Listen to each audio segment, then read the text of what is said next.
Hello student, welcome to our channel. আমি মৌমিতা মজুমদার। আশা করি তোমরা সকলে খুব ভালো আছো। স্টুডেন্ট, তোমাদের মেজর পলিটিক্যাল সায়েন্সের কিন্তু ক্লাস শুরু হয়ে গেছে এবং নোটসও কিন্তু প্রোভাইড করা শুরু হয়ে গেছে, ঠিক আছে? তো আজকে আমি তোমাদের খুবই ইম্পর্টেন্ট এবং একটু লেন্দি একটা টপিক নিয়ে আলোচনা করব। তো যেহেতু একটা ভিডিওতে হচ্ছে এত লেন্দি টপিকটা কভার করা পসিবল না, তাই আমি তোমাদের পার্ট 1 পার্ট 2 করে দেবো, ঠিক আছে? তার আগে বলে রাখি, তোমরা যারা আমার সঙ্গে অনলাইনে যোগাযোগ করতে চাও, তোমরা আমাদের হেল্পলাইন নাম্বারে যোগাযোগ করতে পারো। আমাদের নাম্বার এখানে দেওয়া আছে দুটো, একটা হচ্ছে 6295916282 আর একটা 7076398606। আমাদের পুরো কোর্স ফি রয়েছে 999 এবং আমাদের কোর্সের ডিউরেশন হচ্ছে 6 মান্থের। ঠিক আছে, চলো দেরি না করে শুরু করা যাক। দেখো, আজকে তোমাদের করাবো হচ্ছে ফান্ডামেন্টাল রাইটস, যেটাকে বলা হচ্ছে মৌলিক অধিকার, ঠিক আছে? দেখো, ফান্ডামেন্টাল রাইটসটা কি? যখন মনে করো যে কোনো একটা রাষ্ট্র তার জনগণদের জন্য, সকল জনগণদের জন্য কোনো রকমের ভেদাভেদ ছাড়াই কিছু বেসিক কিছু রাইটস প্রোভাইড করে, কিছু মানবাধিকার হচ্ছে প্রোভাইড করে, তখন তাকে হচ্ছে মৌলিক অধিকার বলা হচ্ছে, ঠিক আছে? তো যখন আমাদের কনস্টিটিউশনটা তৈরি হয়েছিল, তখন থেকে কিন্তু এই মৌলিক অধিকারটা আমাদের কনস্টিটিউশনে ইনক্লুড করা আছে, ঠিক আছে? দেখো, আমাদের টোটাল হচ্ছে যখন কনস্টিটিউশনটা রেডি হয়, তখন আমাদের ফান্ডামেন্টাল রাইটস ছিল মোট 7টা, ঠিক আছে? এবং তোমাদের হচ্ছে 1978-এ যে 44 যে অ্যামেন্ডমেন্টটা হয়েছিল, সেখানে একটা ফান্ডামেন্টাল রাইটকে বাদ দিয়ে দেওয়া হয়। তো বর্তমানে এখন তোমাদের রয়েছে ফান্ডামেন্টাল রাইটস 6টা, ঠিক আছে? তো এই সবগুলো সম্পর্কে তোমাদের সাথে ডিটেলসে আলোচনা করতে গেলে তো অনেকটা আর কি আমাকে তোমাদের টপিক ওয়াইজ যেতে হবে, মানে পার্ট পার্ট করে।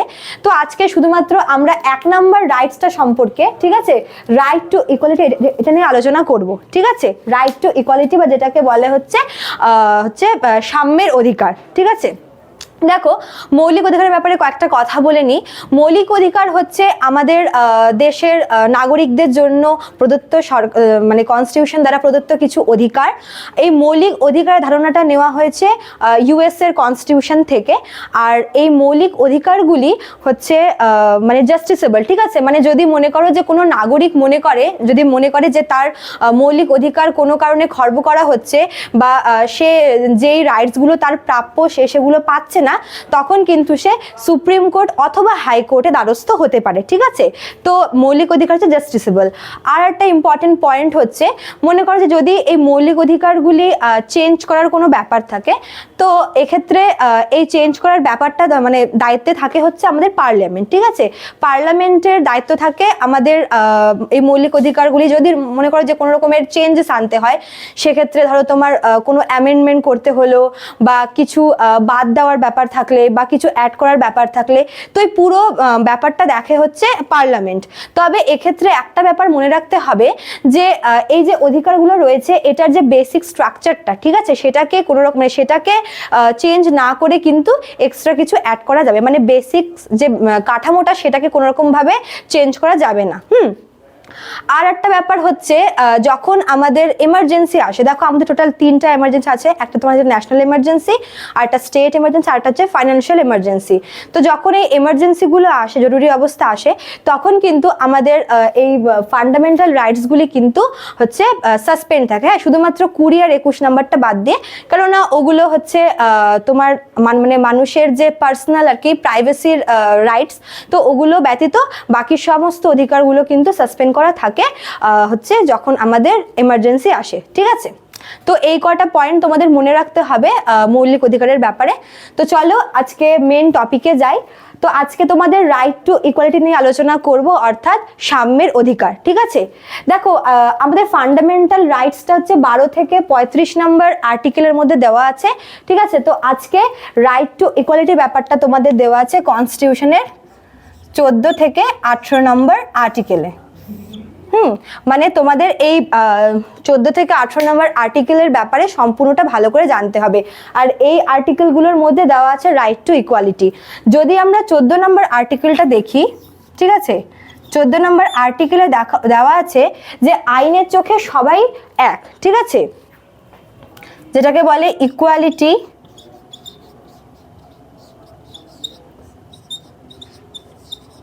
বিফোর ল, ঠিক আছে? এটা মানে কি ইকুয়ালিটি বিফোর ল মানে কি আইনের চোখে সবাই সমান।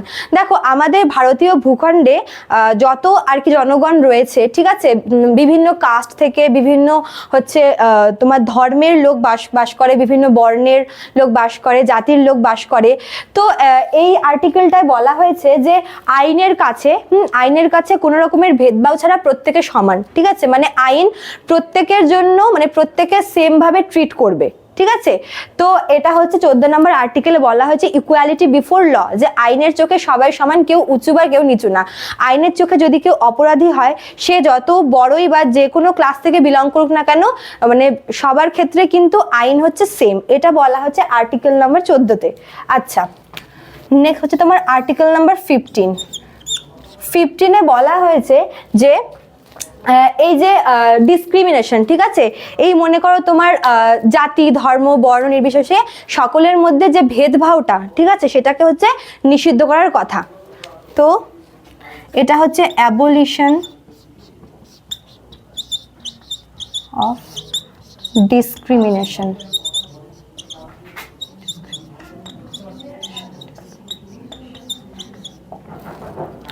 অর্থাৎ এই যে মানুষের মধ্যে যে ভেদভাব করাটা, যে বৈষম্যটা, সেটাকে হচ্ছে দূর করার কথা বলা হয়েছে। অর্থাৎ আমাদের দেশে জাতি, ধর্ম, বর্ণ নির্বিশেষে সকলকে সেম ভাবে ট্রিট করার কথা বলা হয়েছে। তবে একটা কথা বলে রাখি এই প্রসঙ্গে, যে কিছু কিছু ক্ষেত্রে মনে করো যে নারী এবং শিশুদের ক্ষেত্রে কিছু বিশেষ ব্যবস্থার কথা বলা হয়েছে আমাদের কনস্টিটিউশনে। আর কাদের ব্যাপারে বলা হয়েছে, যে শিডিউল কাস্ট এবং শিডিউল ট্রাইবদের জন্য কিছু হচ্ছে ব্যবস্থা বলা, মানে বিশেষ কিছু ব্যবস্থার কথা বলা হয়েছে। এবং যারা ব্যাকওয়ার্ড ক্লাস আছে, যারা হচ্ছে পিছিয়ে পড়া যে সম্প্রদায় আছে, তাদের জন্য কিন্তু কিছু বিশেষ ব্যবস্থার কথা আমাদের কনস্টিটিউশনে বলা হয়েছে।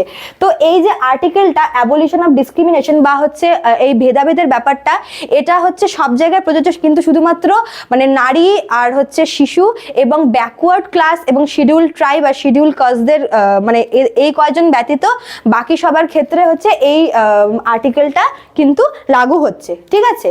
আচ্ছা, তারপর তোমার রয়েছে হচ্ছে 16 নম্বর আর্টিকেল। 16 নম্বর আর্টিকেলে বলা হয়েছে যে এমপ্লয়মেন্ট,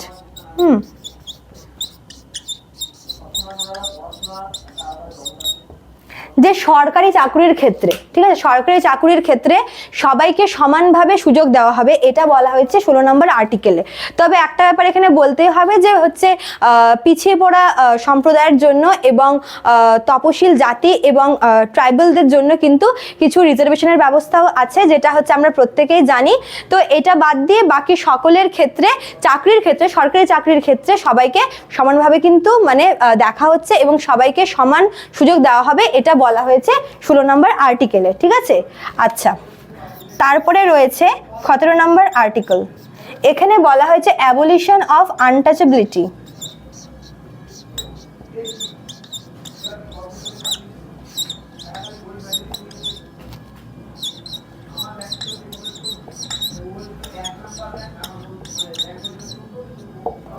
মানে অস্পৃশ্যতা দূরীকরণ, ঠিক আছে। এই যে অস্পৃশ্যতা বা আনটাচেবিলিটির যে ব্যাপারটা আছে, সেটা হচ্ছে দূর করার কথা বলা হয়েছে। তোমরা জানোই যে একটা সময় এমন ছিল যে হচ্ছে ব্যাকওয়ার্ড ক্লাসদের বা হচ্ছে দলিতদেরকে হচ্ছে খুবই হেয় করা হতো, এবং এই অস্পৃশ্যতার ব্যাপারটা ছিল যে উঁচু কাস্টের লোকেরা নিচু কাস্টদের বা হচ্ছে ব্যাকওয়ার্ড ক্লাসদের, দলিতদেরকে হচ্ছে তাদেরকে টাচ করতো না, বা তারা টাচ করে তাদেরকে হচ্ছে মানে খুবই জিনিসটা আর কি হেয় ভাবে নেওয়া হতো জিনিসটাকে। তো এই আনটাচেবিলিটি বা এই যে আর কি অস্পৃশ্যতার ব্যাপারটা, এটা হচ্ছে বন্ধ করার কথা বলা আছে 17 নম্বর আর্টিকেলে, ঠিক আছে। মানে সবাইকে সমানভাবে বলা হচ্ছে যে এই অস্পৃশ্যতা, এই ব্যাপারটাকে হচ্ছে বন্ধ করতে হবে, এটা বলেছে 17 নম্বর আর্টিকেলে।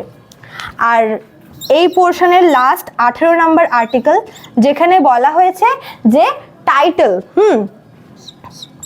Abolition of title.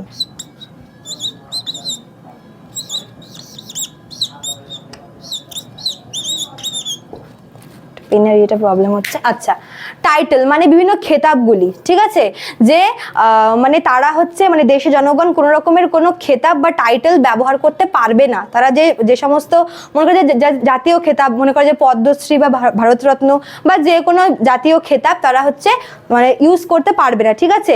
বা মনে করো যে বৈদেশিক কোনো দেশ থেকে হচ্ছে খেতাব পেলো, বিদেশ থেকে কোনো খেতাব পেলো, তারা কিন্তু সেই খেতাবটাও গ্রহণ করতে পারবে না। এবং দেশ থেকে যদি কোনো খেতাব তারা পায়, কোনো টাইটেল তারা পায়, উপাধি, তারা কিন্তু সেটাকে ব্যবহার করতে পারবে না, ঠিক আছে। এটা বলা হয়েছে 18 নম্বর আর্টিকেলে। তো এই 5টা তোমার রয়েছে হচ্ছে রাইট টু ইকুয়ালিটির মধ্যে। আমি আরেকবার তোমাদের বলে দিচ্ছি। 14 নম্বর আর্টিকেলে বলেছে যে ইকুয়ালিটি বিফোর ল, অর্থাৎ আইনের চোখে সবাই সমান, ঠিক আছে। আইনের কাছে হচ্ছে upper class, lower class, backward class এই সমস্ত কিছু ম্যাটার করে না। যে দোষ করবে সে দোষী, এরকম একটা ব্যাপার হচ্ছে এখানে বলা হয়েছে যে আইনের চোখে প্রত্যেকে সমান, যে দোষ করবে সে শাস্তি পাবে। আইনের চোখে কেউ বড় বা কেউ ছোট, উঁচু নিচু কিচ্ছু না, ঠিক আছে। 15 নম্বর আর্টিকেলে বলা হয়েছে অ্যাবলিশন অফ ডিসক্রিমিনেশন, ঠিক আছে। যে এই যে ভেদভাব বা এই যে বৈষম্যতা মানুষের মধ্যে, জনগণের মধ্যে রয়েছে, যে জাতিগত দিক থেকে, ধর্মগত, বর্ণগত, লিঙ্গগত, তো বিভিন্ন যে আর কি বিভিন্ন বেসিসে যে এই ডিসক্রিমিনেশনটা চলে বা বৈষম্যটা চলে, সেটাকে বন্ধ করার কথা বলা হয়েছে এই 15 নম্বর আর্টিকেলে।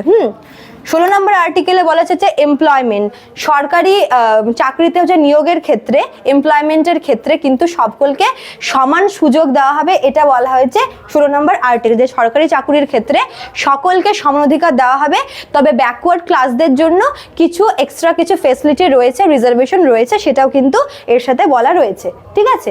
আচ্ছা, 17 নম্বরে বলেছে অ্যাবলিশন অফ আনটাচেবিলিটি, অস্পৃশ্যতা দূরীকরণ, ঠিক আছে। মানে আনটাচেবিলিটিটাকে দূর করতে বলেছে, যে লোকের সাথে লোকের যে একটা ভ্রাতৃত্বের সম্পর্ক সেটা স্থাপন করতে বলা হয়েছে। এবং আনটাচেবিলিটি, এই সমস্ত কুসংস্কারই বলতে পারো এক প্রকার, এই সমস্ত ন্যারো মেন্টালিটি দূরে রেখে আর কি এটাকে আর কি সকলের মধ্যে যে ভ্রাতৃত্ব ভাবটা সেটা বজায় রাখতে বলেছে। আর লাস্ট হচ্ছে তোমার 18 নম্বরে অ্যাবলিশন অফ টাইটেল, বিভিন্ন খেতাব বা বিভিন্ন উপাধি এগুলোকে ত্যাগ করতে বলা হয়েছে। যে তুমি মানে তুমি হতে পারে যে তুমি ওটা মানে প্রাপক হয়েছো বা তুমি সেটা পেয়েছো, বা সেটা তুমি কিন্তু তোমার কোথাও ইউজ করতে পারবে না। হ্যাঁ, যে তুমি অস্কার প্রাপ্ত বা তুমি হচ্ছে ভারতরত্ন প্রাপক এরকম টাইপের কোনোভাবে তুমি সেটাকে ইউজ করতে পারবে না। তোমার খেতাব তোমার থাকবে, বাট তুমি সেটাকে পার্সোনাল কোনো কিছুতে বা বাইরের কোথাও তুমি সেটাকে নিজের কাজে ব্যবহার করতে পারবে না। তো এই 5টা হচ্ছে তোমার রাইট টু ইকুয়ালিটিতে রয়েছে। আমি তোমাদের নেক্সট ক্লাসগুলিতে বাকিগুলো সম্পর্কে আলোচনা করব। তো একটু লেন্দি হবে মানে ক্লাসগুলো, ঠিক আছে, পরপর কয়েকটা পার্ট ওয়াইজ হবে। তো এবার আমি একটা ভিডিওতে সবটা কভার করতে পারতাম, কিন্তু কভার করলে হচ্ছে তোমাদের প্রবলেম হতো জিনিসগুলোকে বুঝতে, ওই জন্য আমি পার্ট 1, 2 করে বলবো। তো আজকে তোমাদের এটাই থাকলো, পরের দিন তোমাদের রাইট টু ফ্রিডমের উপরে ক্লাস হবে, ঠিক আছে। আশা করি তোমাদের ভিডিওটা ভালো লাগলো, আর ভালো লাগলে অবশ্যই লাইক, কমেন্ট এবং শেয়ার করবে এবং সাবস্ক্রাইব অবশ্যই করবে, ঠিক আছে। চলো, দেখা হচ্ছে নেক্সট ক্লাসে। Thank you.